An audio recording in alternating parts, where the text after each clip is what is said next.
ଗୋଟିଏ ଦେଶ ଯେଉଁ ଦେଶ ଲୋକେ ଚନ୍ଦ୍ରକୁ ପୂଜୁଥିଲେ।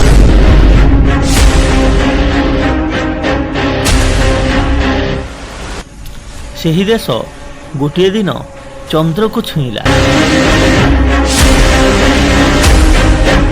ଭାରତୀୟ କେବେ ଚନ୍ଦ୍ରକୁ ଯାଇନାହାନ୍ତି, କିନ୍ତୁ ଭାରତ ଚନ୍ଦ୍ରରେ ଇତିହାସ ଲେଖିଥିଲା।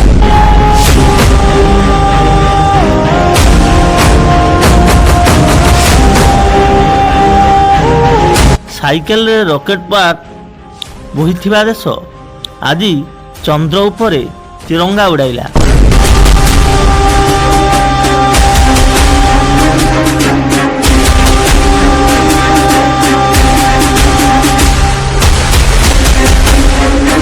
ବିଶ୍ୱ ହସୁଥିଲା, କିନ୍ତୁ ଭାରତ ସ୍ୱପ୍ନ ଦେଖିଲା ନାହିଁ ଚନ୍ଦ୍ରର। ଏହା ଗୋଟିଏ ରକେଟର କଥା ନୁହେଁ, ଏହା ଗୋଟିଏ ଦେଶର ସ୍ୱପ୍ନର କଥା।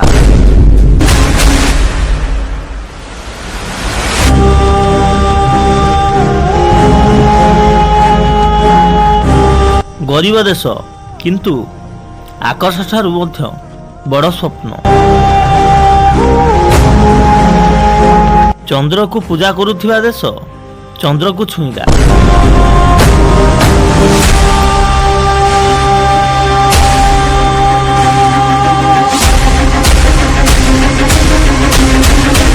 ଅଗଷ୍ଟ 2023 ମସିହା ଭାରତ କେବଳ ରକେଟ୍ ଉଡ଼ାଇଲାନି, ଇତିହାସର ଉଡ଼ାଇଲା।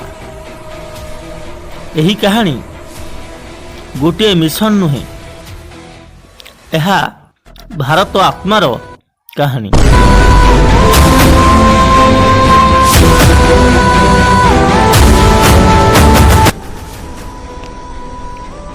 ଭାରତ ପ୍ରଥମ ଚନ୍ଦ୍ରଯାନ।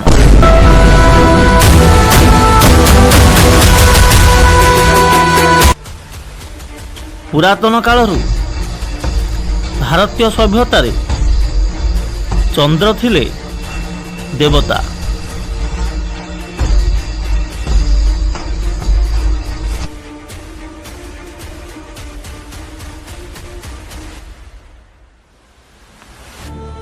ଶିବଙ୍କ ମସ୍ତକରେ ଚନ୍ଦ୍ର, କୃଷ୍ଣଙ୍କ ମୁହଁରେ ଚନ୍ଦ୍ରମାର ଉପମା।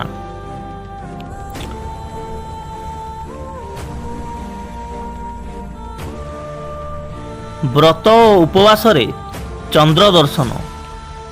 କିନ୍ତୁ ଏହି ଚନ୍ଦ୍ରକୁ କେବଳ ପୂଜା ନୁହେଁ, ଗୋଟିଏ ଦିନ ଭାରତ ଛୁଇଁବ। ଏହି ଥିଲା ଏକ ଅସମ୍ଭବ ସ୍ୱପ୍ନ।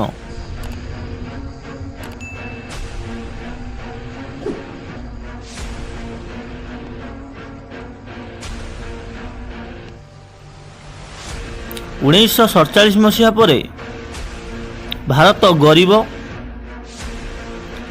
ଭିକ୍ଷୁକ ଏବଂ ଭୋକରେ, ଅଶିକ୍ଷାରେ ଜର୍ଜରିତ।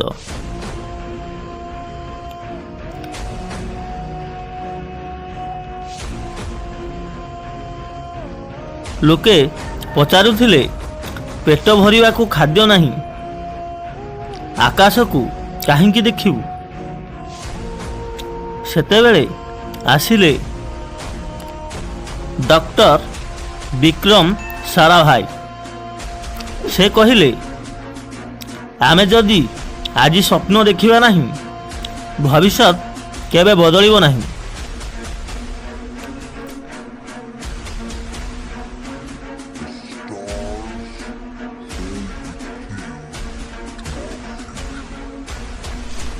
ISRO ଗରିବ ଦେଶର ବଡ଼ ସଂସ୍ଥା।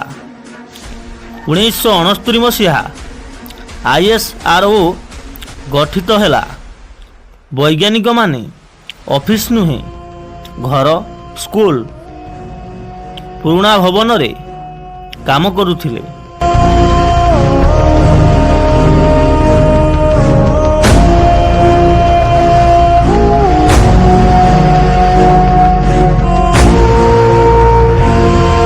ରକେଟ୍ ଉପକରଣ, ସାଇକେଲ ଓ ବସ୍ରେ ବୁହା ହେଉଥିଲା।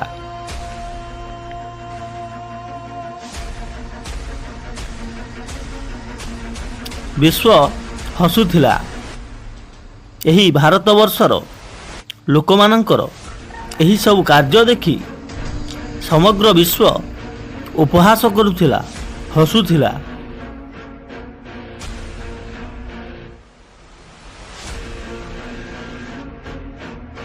କିନ୍ତୁ ଭାରତ ନିଜ ଉପରେ ଭରସା ରଖୁଥିଲା। 1980 ମସିହା ଭାରତ ନିଜ ରକେଟରେ ସାଟେଲାଇଟ୍ ପଠାଇଲା। ଏହା କେବଳ ଏକ ଉଡ଼ାଣ ନୁହେଁ, ଏହା ଥିଲା ଚନ୍ଦ୍ରଯାନର ପ୍ରଥମ ପାଇଦା।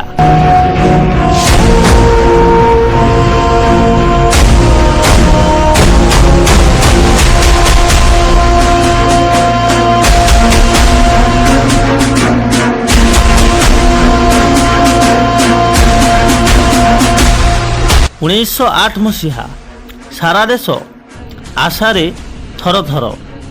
ଚନ୍ଦ୍ରଯାନ-1 ଚନ୍ଦ୍ର ଦିଗକୁ ଯାତ୍ରା କଲା।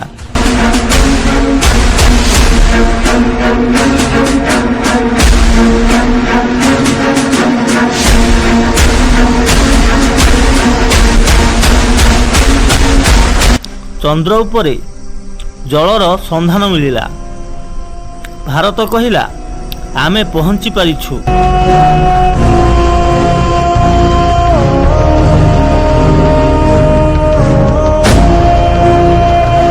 ଉଣେଇଶ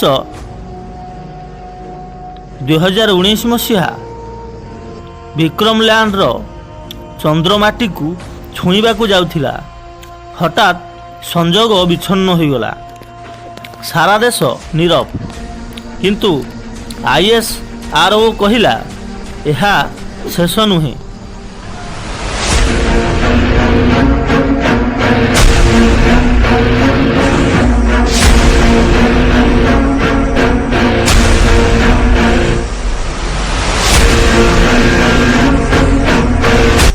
ଅଗଷ୍ଟ 2023 ମସିହା ସନ୍ଧ୍ୟା ପ୍ରାୟ 6:04 ଭାରତ ଚନ୍ଦ୍ର ଦକ୍ଷିଣ ଧ୍ରୁବରେ ସଫଳ ଅବତରଣ କଲା।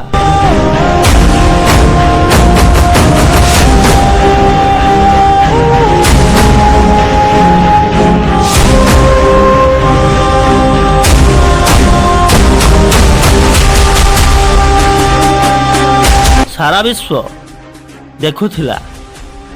ଏହା କେବଳ ବୈଜ୍ଞାନିକ ସଫଳତା ନୁହେଁ, ଏହା ଥିଲା ଭାରତୀୟ ସ୍ୱପ୍ନର ବିଜୟ।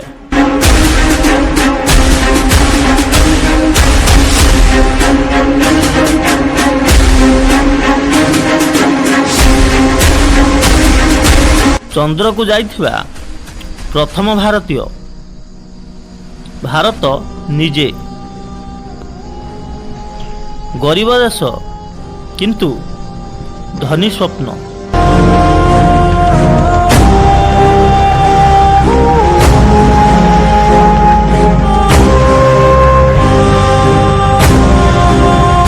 ଯଦି ଏହି କଥା ଆପଣଙ୍କ ହୃଦୟକୁ ଛୁଇଁଲା, ତେବେ ଭିଡ଼ିଓକୁ ଗୋଟେ ଲାଇକ୍ କରି କମେଣ୍ଟରେ ଭାଗ 2 ଆଣନ୍ତୁ ବୋଲି ଲେଖନ୍ତୁ ଏବଂ ଚ୍ୟାନେଲଟିକୁ ସବସ୍କ୍ରାଇବ୍ କରିଦିଅନ୍ତୁ। ଜୟ ଭାରତ, ଜୟ ଜଗନ୍ନାଥ।